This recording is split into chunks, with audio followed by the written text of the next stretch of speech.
And then we should be going, setting up.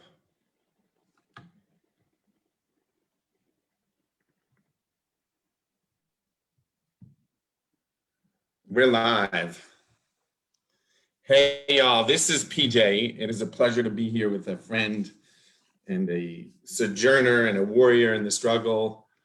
My friend and brother, Reverend Dr. Lee Treadwell. How are you? I am excellent, PJ. How are you? And it is a good thing to be able to be here with you as well. Someone who has spent much of their life's journey struggling with issues of race, class, difference, but not just in terms of the theory, but in terms of the practicality, the on-the-ground practicality of saving Black lives and brown lives and white lives in community. And so I'm delighted to be with you. Ditto. You and I have been at the work of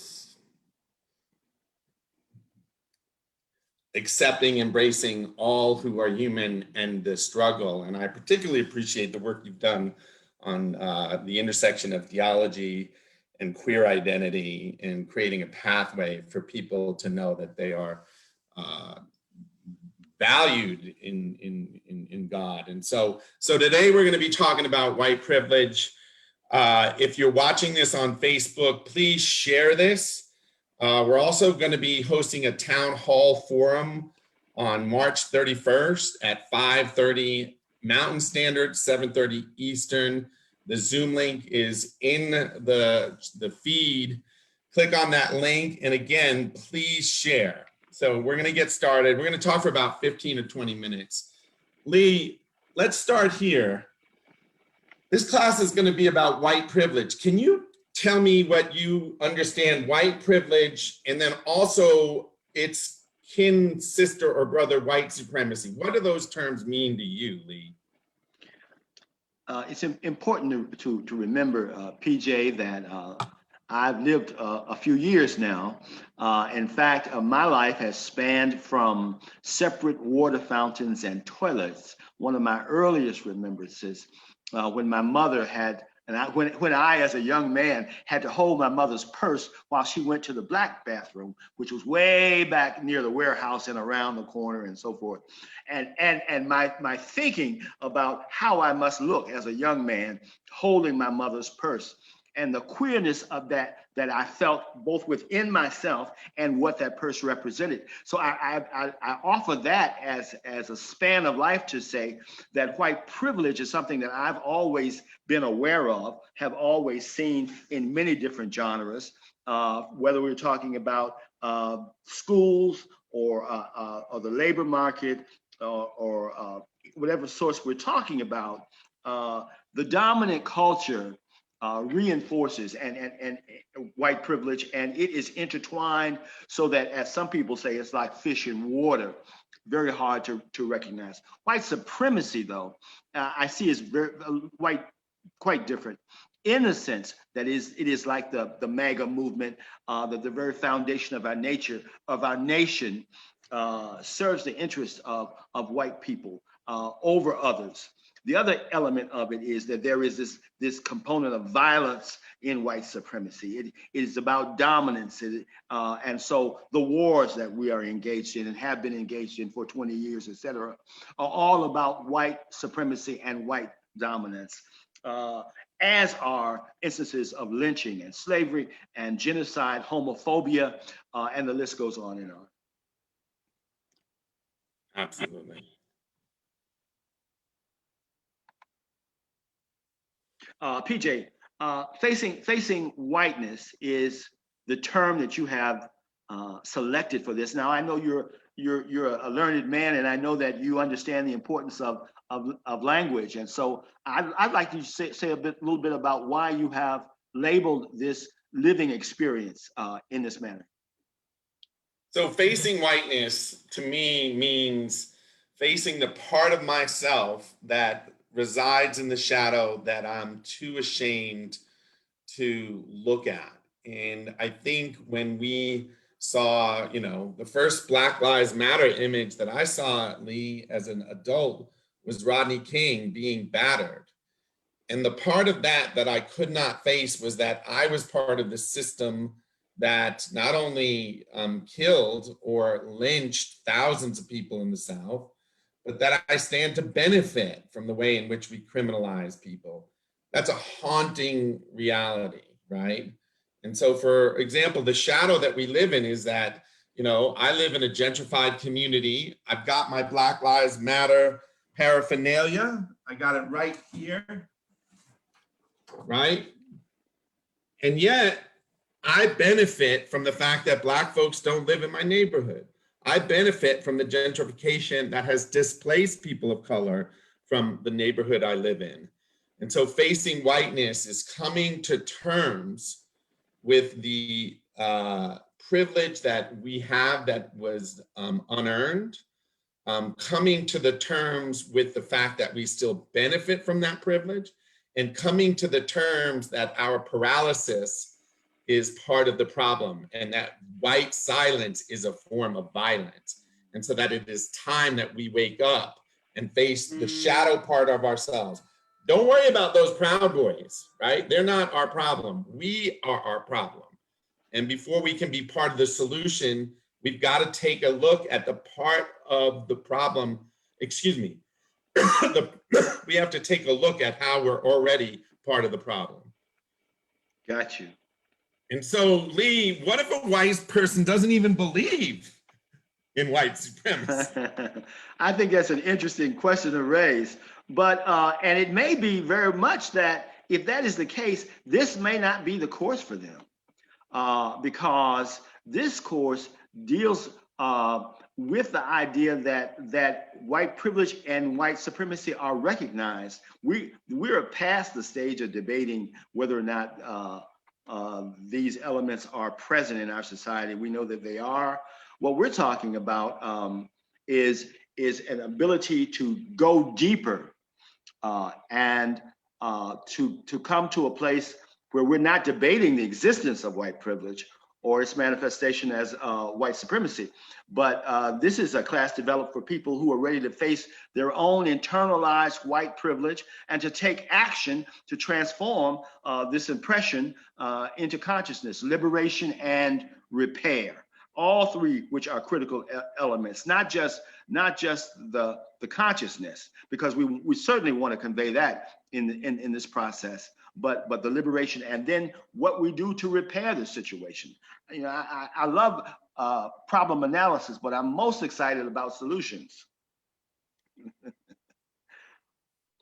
PJ, what would you even say to people who want to engage in the class? What is in it for them and for me? Why would we even want to engage in this? What is our encouragement to people to engage in the class? And so let me answer first. I would say that there's a certain urgency, and I have felt this for some time, that there's a certain unveiling that is occurring in the society, that those things, those ideas, those ideologies, those positions, those myths that we have bought into and believed to be truth are being revealed for what they are.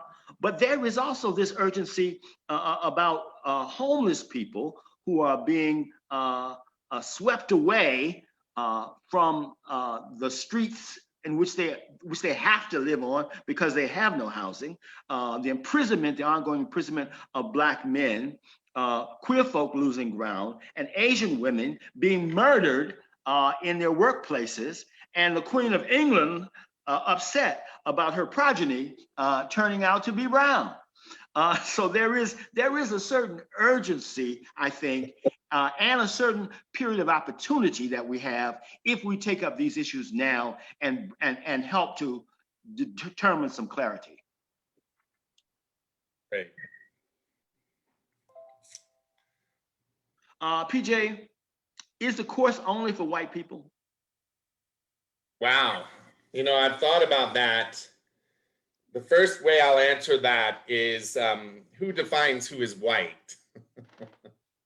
Whiteness is not a race. It is a way of certain people having entitlement over others. And incidentally, Not every white person benefits from being white. True. And also people of color and Irish people and Italian people often sometimes benefit from whiteness. There's a great book called How the Irish Became White. Right. My Italian grandfather, for example, fought in World War II. Because he was Italian, he was not entitled to have a gun. Wow. As Italian people. So this is a course for people who identify as white or are identified by the external community as white. And what I would also say is that for folks that are in biracial relationships, for folks that are struggling with their own identity, this is a class for you to examine your own interior, your own spiritual growth, and to see how you can transition from being white to being human. And so that's what this course is about. Why, Lee, would anybody even want to take this course? Well, it seems to me that, again, we're at a great point of opportunity. And so if one wants to be enriched as a human, as you suggest, if one wants to be enriched as a contributor to the society, here's an opportunity to explore white privilege and white supremacy at a deep level, at a deep personal level, where we're able to see the work and our contributions both to the problem and to move from that to the solutions. There's more to know about racism and privilege work, and more that we can come to understand in ways in which we can disrupt it within our community and within the larger world. Another society, another world is possible, and we all need to become actively involved in the human struggle for freedom and to become, as you suggest, more humane. Beautiful. That's why you should engage in this. Yeah, let me say a little bit about that too. This class is an invitation into radical freedom. Racism is misconstrued to be about only damaging and hurting people of color. But because we are the agents of that hell and that destruction, our humanity is diminished. And so this is an opportunity for us to recover the best parts of who we can be. The most radical thing, I think, Lee, that we can do in this post-COVID generation is transfer freedom, liberation, and solidarity to our children. And until we are clear, we can't be clear for them. This is a spiritual journey. It will be a process whereby folks who don't know what to do, and we know that, right? When George Floyd died, we don't know what to do, Lee, but what we need to do is start here within our own selves and the work that we can do within our own community to address the guy down the street or across the street with his Trump sign, and to face the parts of our community that need to evolve. So if I hear you right, you're saying that before we can become part of the solution, we must first take some responsibility for our own parts and our own actions, and that we have to not be paralyzed by the circumstance, but rather take responsibility for our personal agency. Agency, a word I absolutely love. Only love that word more than power, right? Capacity to make change. In fact, once we take responsibility for our agency, we become a part of the struggle for freedom and liberation. And I think that this is this course, this lived experience that we are shaping is an invitation for us to explore the deeper parts of our humanity and the deeper parts of our interface with each other. Amen. Amen, Reverend. Just quick in closing, what I love about this struggle and this dialogue is that we're already there, Lee. You and I are doing the work in and through this very dialogue.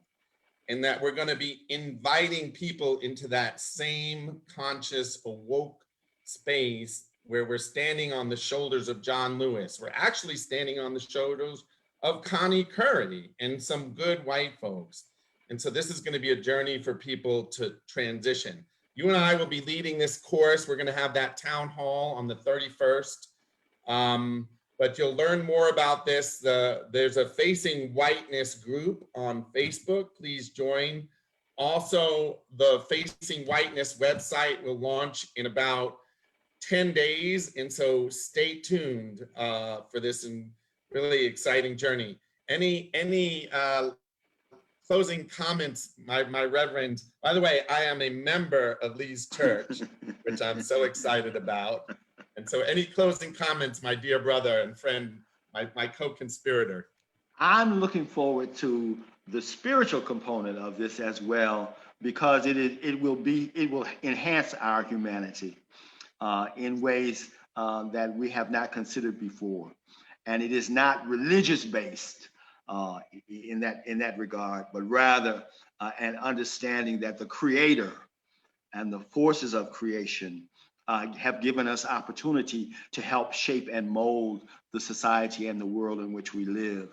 And we need to participate in that. And here is an opportunity to do that. Amen. Ashe.